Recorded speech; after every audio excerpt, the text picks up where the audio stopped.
ambiente e cidadania. Em defesa dos direitos do cidadão e do patrimônio público.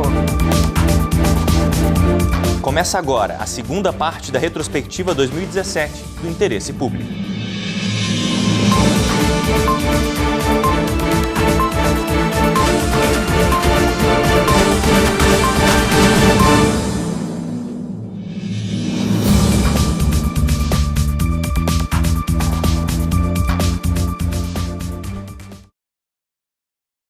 Novembro de 2017, o maior acidente ambiental do Brasil em Mariana, Minas Gerais, completou 2 anos. E a atuação do Ministério Público durante todo esse tempo tem sido intensa para garantir os direitos das pessoas atingidas. Vem rompendo tudo, nós subimos em cima da pedrona e a lama já estava derrubando tudo enquanto é casa. Né? A igreja de São Bento, a lama arrancou ela e ficou rodando ela, depois levou ela para baixo. Oswaldo morou por 45 anos em Bento Rodrigues. A família perdeu tudo na tragédia. No acordo firmado entre a Samarco e o governo federal, ficou definido que a mineradora tem até março de 2019 para entregar o novo distrito de Bento Rodrigues. O local escolhido para abrigar as 230 famílias foi este terreno aqui, que fica a 8 quilômetros do centro de Mariana.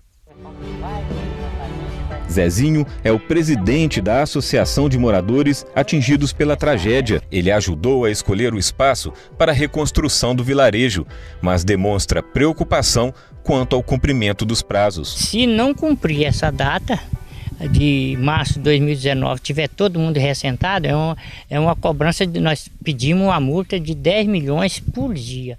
Eu espero que esse novo Bento ele seja o mais próximo possível do nosso Bento, para a gente tentar dar uma sequência na nossa vida que parou no dia 5 de novembro.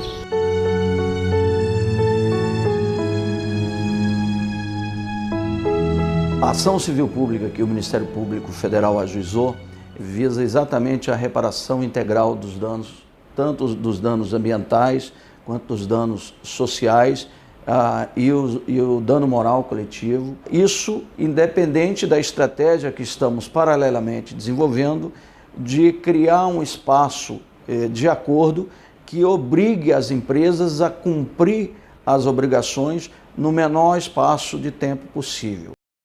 O ano que passou foi marcado por diversas ações relacionadas à proteção do meio ambiente.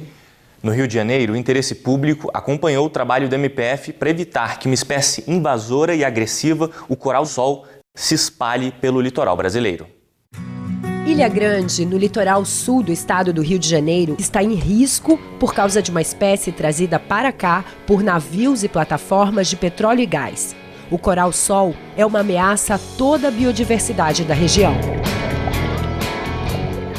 Como é uma espécie exótica invasora, ela não tem predadores naturais aqui. Além do Rio de Janeiro, o coral-sol também já é encontrado no litoral de Santa Catarina, São Paulo, Espírito Santo e Bahia. A espécie invasora é originária do Oceano Pacífico e chegou por aqui no início da década de 1980. O Ministério Público Federal em Angra dos Reis moveu uma ação civil pública e a Justiça Federal determinou em liminar que os principais responsáveis pela disseminação do coral-sol tomem providências para evitar danos ainda maiores e permanentes à biodiversidade da Baía de Ilha Grande. Essa fiscalização será feita no próprio bojo da ação civil pública, né? Os réus deverão comprovar em juízo o cumprimento da liminar, das suas providências. Caso não comprovado, será executado o valor estabelecido de multa diária.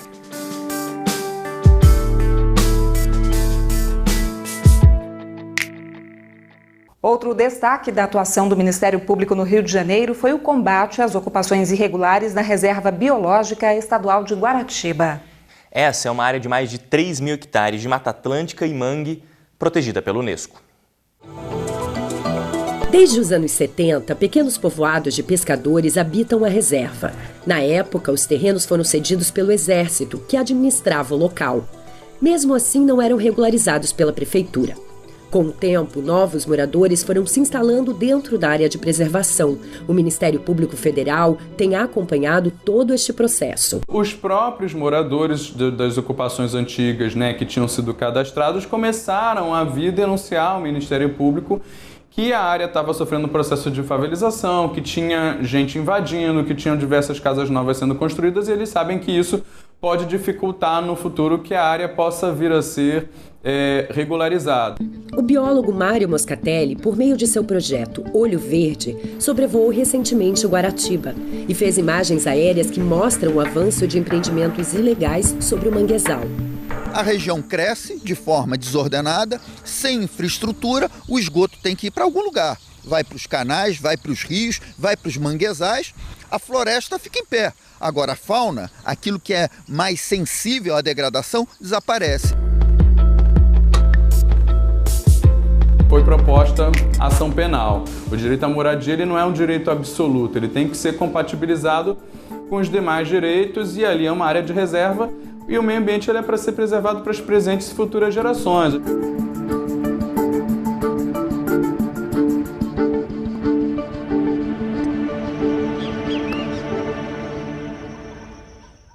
E ainda sobre meio ambiente, outro assunto deu o que falar neste ano. 2017 também foi marcado pela luta contra a extinção da renca, a Reserva Nacional de Cobres e Associados na Floresta Amazônica. Um decreto presidencial chegou a permitir a exploração dos recursos naturais pelas mineradoras dentro da área protegida.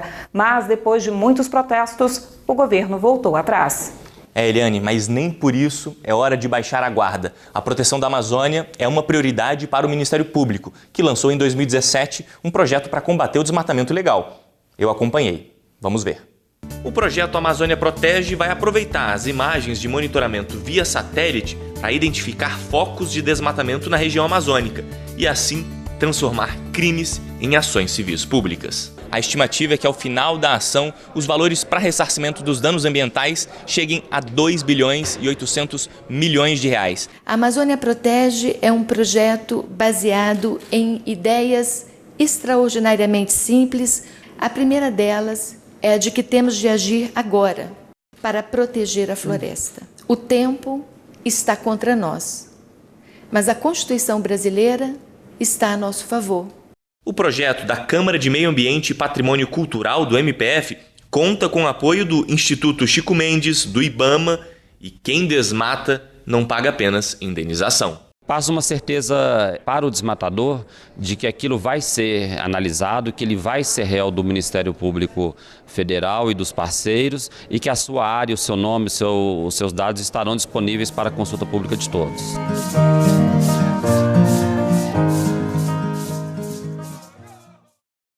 No Nordeste, cuidado e proteção com o Velho Chico. O rio, que passa por 507 municípios, é fundamental para a sobrevivência no semiárido e para inúmeras comunidades ribeirinhas. Em outubro, o Interesse Público acompanhou o Programa de Fiscalização Preventiva Integrada do São Francisco para conservar e revitalizar o Velho Chico.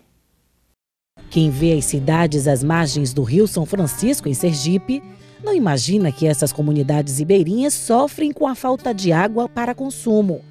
É que as águas do famoso Velho Chico perderam a vazão, permitindo que o mar entrasse no rio. Resultado, a água está salgada e não serve nem para irrigação. Atento aos problemas das comunidades quilombolas no interior de Sergipe, o Ministério Público Federal participou da Fiscalização Preventiva Integrada, o FPI. Durante visita a 2 comunidades ribeirinhas remanescentes de quilombo, o MPF escutou as demandas dos moradores. O intuito é trazer soluções para os problemas apresentados pela população. Uma das comunidades quilombolas está praticamente isolada. Até para pegar água potável, os moradores fazem a travessia de barco até o carro-pipa. Agora está tendo porque está trazendo o carro-pipa, mas de primeiro quando não vem é aqui do rio mesmo. Meia salgada, mas fazer o quê? Tem que tomar. A equipe Fauna resgatou mais de 650 animais em situação irregular. A grande maioria, pássaros silvestres. Mas também foram encontrados cutias e até uma paca. Esses animais, eles, por estar em uma situação ilegal, eles são resgatados pela equipe de campo e são trazidos aqui para a gente, para a equipe da base. Boa parte já foi encaminhado para soltura. Então estão retornando à natureza, então esse trabalho é efetivo e bastante gratificante para a gente que está envolvido. Relatórios são produzidos com muita qualidade, possibilitando depois que o Ministério Público Federal e o Estadual façam desdobramentos, ajuizem ações, realizem termos de ajustamento de conduta com o fruto do trabalho da fiscalização preventiva integrada. Todos atuando juntos em diversas áreas que estão sempre ligadas à melhoria da qualidade ambiental e melhoria da qualidade social na Bacia do São Francisco.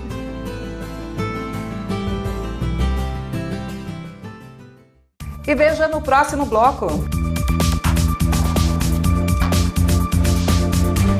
O interesse público volta já.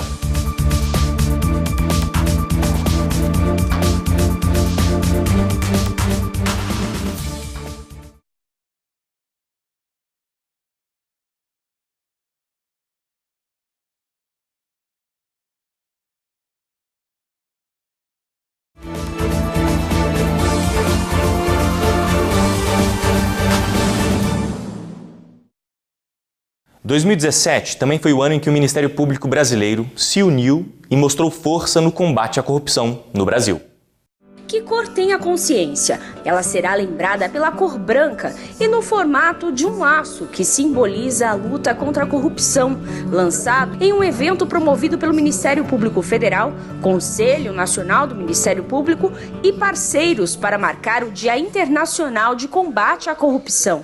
3 pactos foram assinados: combate à corrupção, combate à improbidade administrativa e em defesa do aperfeiçoamento da democracia.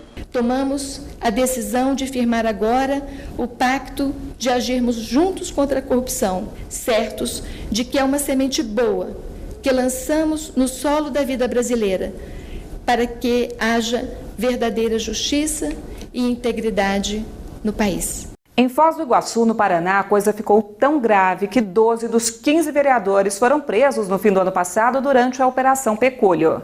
A Operação Pecúlio investigou o desvio de dinheiro público na Prefeitura e na Câmara Municipal de Foz do Iguaçu. Um esquema criminoso de corrupção e fraude em licitações de obras públicas e também da saúde. O trabalho envolveu o Ministério Público Federal, Polícia Federal e Justiça Federal. As investigações revelaram que o então prefeito Reni Pereira teria solicitado repasse mensal de R$150 mil. De acordo com a Operação Pecúlio, 12 dos 15 vereadores de Foz da gestão passada recebiam uma espécie de mensalinho no valor de R$5 mil. O então prefeito ficou em prisão domiciliar por mais de 3 meses. Ex-secretários, funcionários públicos e até empresários também foram parar atrás das grades. Era um esquema de corrupção capitaneado, logicamente, pelo prefeito municipal e coordenado pelo secretário de Tecnologia da Informação. Na Bahia, a Operação Águia de Aia combateu desvios na educação. Esquema de repasse irregular de verbas do Fundeb, Fundo de Manutenção e Desenvolvimento da Educação Básica. Dinheiro público corrompido em 20 municípios baianos. Nesse caso, nós pudemos verificar que desses praticamente 60 milhões que foram destinados, nada reverteu, nem um centavo reverteu em prol dos alunos ou da estrutura das escolas municipais. Foi dinheiro integralmente consumido pelo esquema de desvio e corrupção. Ano que também se revelou difícil para a população no Rio de Janeiro. A corrupção afeta principalmente as pessoas mais pobres do estado. São elas que precisam do transporte público para ir para o trabalho, são elas que precisam da educação pública para colocar seus filhos, são elas que precisam ir aos hospitais sucateados pela organização criminosa. Quem pode ficar feliz com tantos problemas? Uma incontável população vivendo pelas ruas, falta de policiamento, insegurança, desemprego, hospitais lotados e sem recursos básicos de atendimento. A gente vai ver que a educação está quebrada, está falida, a saúde nem se fala, as pessoas estão morrendo nas portas dos hospitais por falta de atendimento, não é? Crianças sem aula. Instituições de educação e cultura paralisadas. Tem pessoas aqui no nosso quadro de funcionários que inclui artistas, também o corpo técnico e o corpo administrativo que simplesmente não tem mais condição de vir trabalhar. As colaborações premiadas de executivos das construtoras Andrade Gutierrez, Delta e Carioca Engenharia revelaram o jogo sujo do ex-governador Sérgio Cabral e sua equipe em obras estruturais, como a reforma do Maracanã para a Copa de 2014. Entrava em campo a força-tarefa da Lava Jato no Rio. A Operação Calicut, como ficou conhecida a 37ª fase da Lava Jato, trouxe à tona números e fatos impressionantes. Entre agosto de 2014 e junho de 2015, quase 40 milhões de reais teriam sido movimentados em dinheiro vivo no Brasil e mais de 317 milhões e 800 mil reais em contas no exterior, além de diamantes e 4,5 kg de ouro guardados em cofres. 12 envolvidos foram condenados pelo esquema. Entre eles, o ex-governador Cabral, a 45 anos de prisão, e sua mulher, a advogada Adriana Anselmo, a 18 anos de prisão. Nós, quando olhamos para trás, depois de mais de um ano de operação, nós conseguimos vislumbrar como que esse esquema era grande, como que ele afetou todas as áreas do governo. E por que não todos juntos contra a corrupção? Esse é o nome da campanha do Conselho Nacional do Ministério Público, lançada em setembro e que já tem resultados. E o MPF tem um desafio muito grande pela frente. A proposta é mudar a mentalidade da nossa população, transformar algo infelizmente ainda muito comum, o famoso jeitinho brasileiro. Furar fila é ou não é corrupção? Acho que não, é uma questão cultural e não uma questão de corrupção em si. O troco veio errado, você viu, mas não fez nada. E aí? É desonestidade, tem que ser honesto. É feio, né? Se ela der o troco a mais, devolva, que não é seu. Aquilo que não é da gente, a gente tem que devolver. Colar na prova, falsificar carteirinha estudantil, sonegar imposto de renda, comprar DVD pirata. Você em casa deve estar pensando, mas isso não é corrupção, tá mais para jeitinho brasileiro. Pois é, na verdade, todas essas atitudes estão erradas. E um bom lugar para aprender isso e também combater a corrupção é a escola. E desde cedo. Às vezes, só alguns minutinhos, uma pausa na aula de matemática para uma aula de cidadania faz um bem que não dá nem para contar. Eu gostei porque ensina o que é certo, o que é errado, o que a gente deve fazer ou não para ajudar o país. Exatamente. Essa é uma das ideias da campanha Todos Juntos contra a Corrupção. Lançada pelo Conselho Nacional do Ministério Público, a iniciativa da Estratégia Nacional de Combate à Corrupção e Lavagem de Dinheiro reúne mais de 70 instituições. E é óbvio que quanto mais cedo a gente trabalha isso, mais fácil e mais eficiente. O que não significa que as pessoas não mudem, as pessoas mudam de 0 a 99. Então, o trabalho precisa ser feito em todos os ambientes. A sociedade agradece.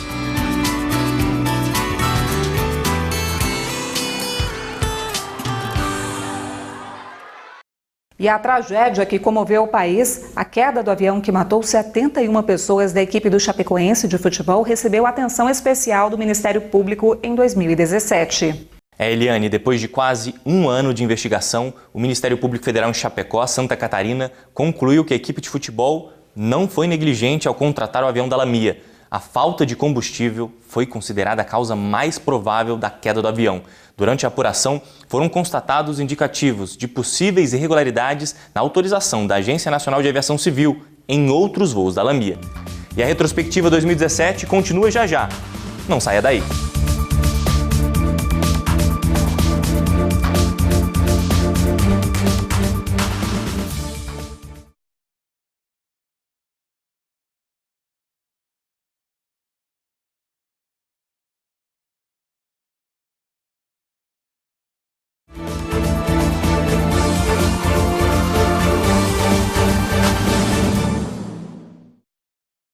No Rio Grande do Sul, hospitais particulares que recebiam dinheiro do Sistema Único de Saúde para atender pacientes da rede pública dividiam as pessoas em salas diferentes. De um lado, ficavam pacientes particulares e que têm convênio, do outro, atendidos pelo SUS. O MPF, atento a essa situação, interviu no caso. Esta é a porta de entrada para pacientes do hospital. Esta outra também. A única diferença é que nesta aqui só entra quem paga convênio ou consulta particular. Com o intuito de promover a igualdade e preservar a dignidade de quem vem buscar atendimento médico pelo Sistema Único de Saúde, o Ministério Público Federal entrou na Justiça solicitando que a União proíba a diferenciação entre recepções e espera. SUS e particular, acho que deveriam ser todos tratados da mesma maneira, né, recepcionados da mesma maneira. À Procuradoria da República, os administradores das instituições alegaram que a separação é necessária por dificuldades operacionais no atendimento. Nós constatamos que isso não se justifica na medida em que cada plano de saúde também tem procedimentos operacionais diferenciados entre si, né? Uns a pessoa paga, o outro só apresenta a carteira. A Justiça acatou integralmente o pedido do MPF e determinou que o Ministério da Saúde edite um ato normativo para proibir essa diferenciação. Os hospitais têm até 1 ano para se adequar à nova regra. A decisão vale para todo o Brasil. E em novembro, nossa equipe acompanhou de perto o drama de uma aldeia chavante em Mato Grosso para ter acesso a medicamentos básicos. A picadinha no pé da pequena Elisângela faz parte dos exames feitos nos recém-nascidos das aldeias do povo chavante de Maraiuá-Sede. A cidade mais próxima da aldeia fica a 40 quilômetros. Por isso, é tão importante ter um posto de saúde perto de casa. Por mês, a equipe médica dessa unidade de saúde realiza cerca de 5.000 atendimentos nas 4 aldeias do povo chavante de Maraiuá-Sede. Aqui são realizados procedimentos básicos e primeiros socorros. O posto de saúde faz parte dos distritos sanitários especiais indígenas e segue o mesmo molde do Sistema Único de Saúde, o SUS.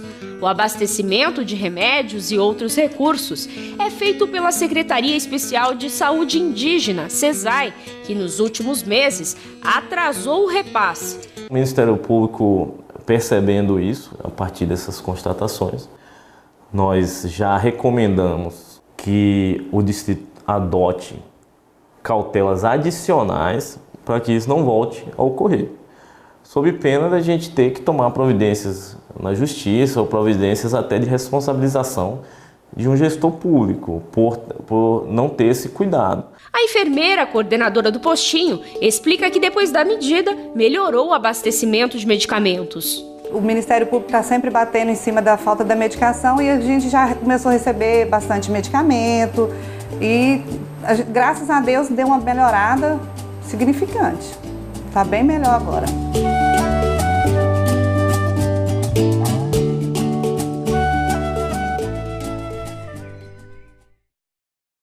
O ano também foi marcado de boas notícias para as comunidades tradicionais como as caiçaras, donas de uma riqueza cultural de grande importância para a sociedade. Um projeto criado pelo Ministério Público Federal em Ilhabela, litoral norte de São Paulo, permitiu que esses grupos tenham maior consciência dos seus direitos. Eu sou neto, bisneto, tataraneto de pescador, de caiçara, que foi expulso da sua praia, né, por especulação imobiliária, pelo desenvolvimento. E poder estar no Ministério Público agora, voltar para a minha região e trabalhar no Núcleo de Defesa dos Direitos das Comunidades Tradicionais e poder avançar com eles nesse resgate desse território, no resgate desses direitos, é importantíssimo. A previsão inicial é de que o Tribuzana aconteça em 2 anos e meio. O MPF quer reunir caiçaras de toda a ilha no projeto. Depois de delimitados esses territórios de cada uma das comunidades, depois de reconhecidas cada um dos grupos que vão se auto-reconhecer, né, e se apresentar para os demais, fortalecendo todas essas relações de parentesco, muitas vezes, essas relações de comunidade mesmo, aí sim a gente vai partir para um segundo momento, que é apresentar para essas comunidades a forma como a legislação trata esses grupos culturalmente diferenciados. O primeiro módulo mobilizou representantes de 21 comunidades de caiçaras de Ilhabela e outros de São Sebastião, na Praia do Bonete. A gente está aqui observando, né, deixando com que eles vão tocando o projeto de acordo com as suas peculiaridades e aí, a partir daí, eu vou pincelando assuntos que eu acho que a gente pode trabalhar. Além de resgatar as raízes culturais dos caiçaras, o projeto Tribuzana quer envolvê-los nas discussões e políticas públicas e também afastar das comunidades a especulação imobiliária e os grandes barcos de pesca. A gente tem uma representação grande de várias comunidades aqui. Isso já é um sinal de um sucesso do projeto. A gente está muito confiante mesmo. E olha só essa notícia, Eliane. Depois de 20 anos, descendentes de escravos que vieram da Guiné, da Angola e do